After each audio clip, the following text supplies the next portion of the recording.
In today's video, I'm going to teach you how to use Gumloop for your own tasks. Custom automation guide.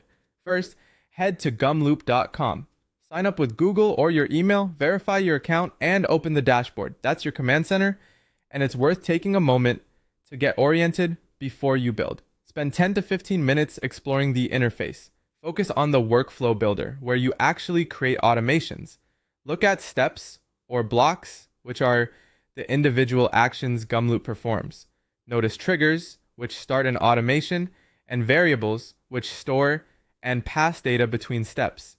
Finally, open runs or logs to see what worked, what failed, and why. Don't rush this part. Understanding the layout will save you a lot of time later. Every automation follows a simple pattern: trigger, action, condition, output. Keep that mental model in mind. The most common pieces you'll use are inputs and variables, browser or web automation, text or data extraction, AI analysis, conditions or filters, and outputs to places like Sheets, Slack, or Docs. Let's build a first simple workflow to lock in the basics. Visit a website, extract the headline, and summarize it with AI. Start with an input for the website URL, add a browser step to open the site. Use a text extraction step to grab the headline. Add an AI step to summarize what you captured.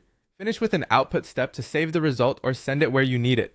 This quick exercise teaches inputs, extraction, AI, and outputs end to end. Inside Gumloop, AI turns raw content into insights. Try prompts like summarize this page in 3 bullet points, extract key offers and CTAs, classify this content by topic, or generate 5 content ideas from this.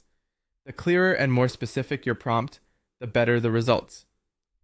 Practice with beginner-friendly projects: a simple lead finder, competitor content analysis, a website monitoring alert, a daily research summary, or a content idea generator.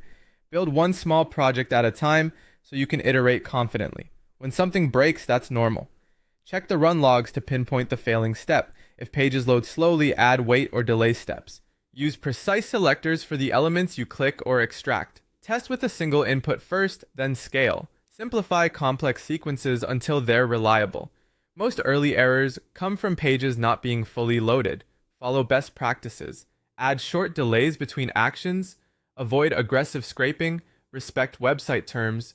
Store clean and structured data. And use filters before sending content to AI. To speed up your learning, tap into documentation tutorials